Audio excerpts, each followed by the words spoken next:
Dear students, let us start with first chapter, electric charges and fields. In this video, we discuss electric charges and its properties. Let us see what is electric charge. Here you can see it is an intrinsic property of elementary particles of matter which gives rise to electric force between various objects. Let us discuss with some examples. Now you can imagine if you place a balloon near to a wall without Fevicol, can you stick the balloon on the wall? No, that is not possible. If you rub your balloon with a towel and try to stick on the wall, there you can see that is sticking on the wall. What is the magic behind that? There we have to say about the electric charges. So here once more you can see it is an intrinsic property of elementary particles of matter which give rise to electric force between various objects. Here I am using another word, electrostatic force. So here electrostatics. So electrostatics is the study of charges at rest. You know two states are there. Charges are moving in some situation. Sometimes charges are at rest. So electrostatics deals with the study of charges at rest. Now come to this electric charge. You know that is a scalar quantity and you should know about the SI unit of this electric charge, that is coulomb. Its symbol is C. Then which letter we will use to represent this electric charge in our physics? That is the letter Q. There are two kinds of electric charges, positive charges and negative charges. The property which distinguishes these two types of electric charges is called the polarity of charges. Let us see the interaction between charges. You know, like charges repel each other and unlike charges attract each other. So here we can say positive repel each other, negative repel each other, but positive charge and negative charge attract each other. How can we electrify an uncharged object? Here you can see there are many ways by which objects can be electrically charged. Rubbing, conduction, direct contact is needed in case of conduction. Third one is induction. There is no direct contact but the object should be near a charged body. Let us see one by one. First one is rubbing. As I told that first example, in case of that balloon and wall, I told you after rubbing the balloon with a towel, you can stick the balloon on the wall. Like that, another one example there, take a comb and place near bits of paper. What will happen there? You can't see anything there. But if you comb your hair sometimes with the same comb and keeping near that bits of paper, you can see that papers are dancing there. Okay, so here we can say by rubbing an uncharged object can get charged. So we can give charge to an uncharged object by rubbing. So here we can say this rubbing works for insulators.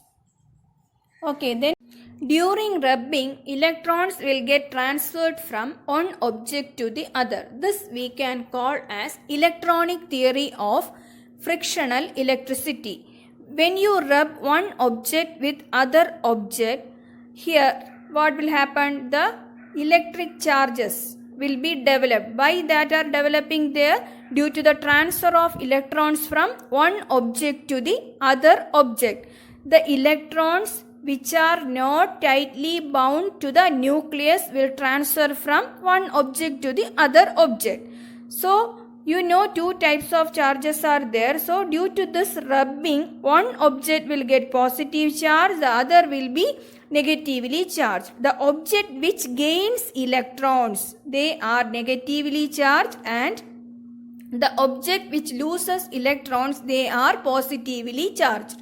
Students, the mass of the body will also be affected due to this charging. You know electron has a definite mass. So the mass of the body will be increased if the object gains electrons, and the mass will be decreased by a small amount if it loses electrons. The second method is charging by conduction. Listen children, here you can consider an object having positively charged. Okay, if you place another one uncharged object near to this, not placing near to that, here we need direct contact. If you place near to this object, what will happen that time? The charges will be transferred to the other object which is uncharged. Okay, so here we can say this will also get positively charged. Okay, so charging by conduction means here the uncharged body will be charged with the same kind of charge. If you place an object near to a negatively charged object, there you can see the uncharged body is getting negative charge. This is known as charging by conduction. Here the direct contact is needed. Third method is charging by induction. Students, you know by rubbing we can give electric charge to an insulator. Now here we discuss about the conductor. So in case of this induction, we can give electric charge to a conductor by this method, but here no direct contact. But this process, due to this, we can charge the uncharged body with opposite kind of charge. Keep this point in your mind. In case of conduction, you can give charge to an uncharged body. Okay, there you can give the same charge. But in case of this induction, we can give opposite kind of charge to the uncharged body. So here you can see a negatively charged body here.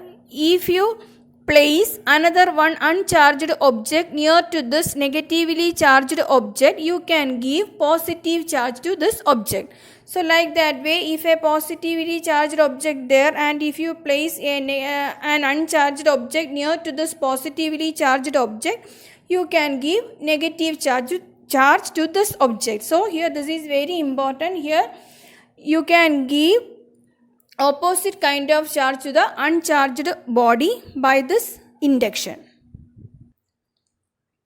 Let us discuss the steps involved in this induction process. Here you can see a metallic sphere that is placed on an insulatory stand, and if you bring a negatively charged object near to this, first time no need to show these charges here. Here you can see a negatively charged object is placed near to this metallic sphere. That time what will happen? You know about the interaction between charges. Like charges repel each other and unlike charges attract each other. So here what will happen? The free electrons of the sphere are repelled to the other end and the positively charges will be accumulated here. So here you can see the near end, that is near to the negatively charged object will be positively charged and the other side will be negatively charged. Then what is the next step? Then we can connect the other end, the far end of the sphere to the earth. That means we have to provide earthing there. That time what will happen? These negatively charges, okay, negative charges will be go to the ground. That is the second step. Now also you can see that negatively charged object here and the nearby side to this object is positively charged. You can see that. Then what is the next step? Third step, we have to disconnect the sphere from the ground. That means no earthing is there. You can see positive charges are near to this end. Okay, that means the end near to the negatively charged object. After that, the last step, we have to remove this plastic. Then what will happen? No other charged objects there, only that sphere you can see. That time the positive charges spread uniformly on the sphere. So we can give, now here we charge on uncharged object by this induction. Now we can define this electrostatic induction, that is the phenomenon of temporary electrification of a conductor in which opposite charges appear at its closer end and similar charges appear at its farther end in the presence of a nearby charged body. Again, students, keep this point in your mind. In this method of induction, we can give opposite kind of charge to an uncharged object. But in case of conduction, there the uncharged body is getting similar charge. Now, we discuss basic properties of charges. 3 properties we have to discuss. The first one is additive nature of electric charges. Second one, condensation of electric charge. The third one, conservation of charge. Let us discuss one by one. First one is additive nature of electric charges. Additivity of electric charge means the total charge of a system is the algebraic sum of all the individual charges located at different points inside the system. Okay, mathematically we can write this as Q. That is the total charge of that system. That Q is equal to Q1 plus Q2 plus Q3 plus etc. plus Qn. Okay, this is about the additive nature of electric charges. For example, students, consider a system having charges Q1 plus 2 coulomb, Q2 minus 1 coulomb and Q3 minus 3 coulomb.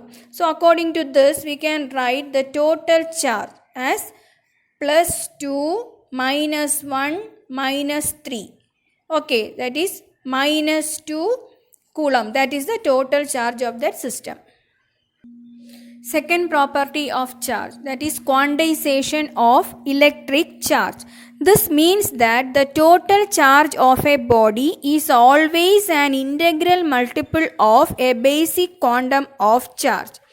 Okay, that basic quantum of charge means that is the charge of an electron. Here you can see Q is equal to N into E. That N will be 0, plus or minus 1, plus or minus 2, etc. Or we can write this as Q is equal to plus or minus N. That also correct. N is an integer here. Then E means that is the charge of an electron. You know the smallest charge that can exist independently is charge of an electron. That is charge on an electron or charge of an electron. Its value is 1 electron is equal to 1.6 into 10 raised to minus 19 coulomb. This is about the quantization of electric charge. It talks about the discrete nature of charges. Third one is conservation of charges. Total charge of an isolated system remains constant. That is the first point. Then the second one is the electric charges can neither be created nor destroyed, but they can only be transferred from one body to another. You know, children, when you rub a comb with your hair, you know both are getting charged, and that means the electrons are transferring from one object to the other. One is getting negatively charged and the other is getting positively charged. During that rubbing, the total charge in the hair and the comb will be same. That means before rubbing, the total charges should be equal to the total charges after rubbing.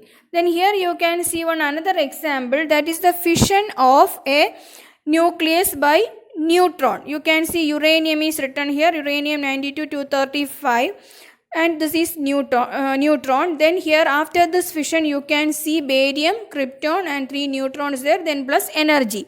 So if you are considering the charges, we can see before fission the total charge is 0 plus 92, that is 92, and after fission the total charge is 56 plus 36 plus 0, that is equal to 92. That means before fission and after fission the total charge remains same. That is known as the conservation of charges. Okay, these are the 3 basic properties of electric charges: additivity, quantization and conservation. Okay, thank you.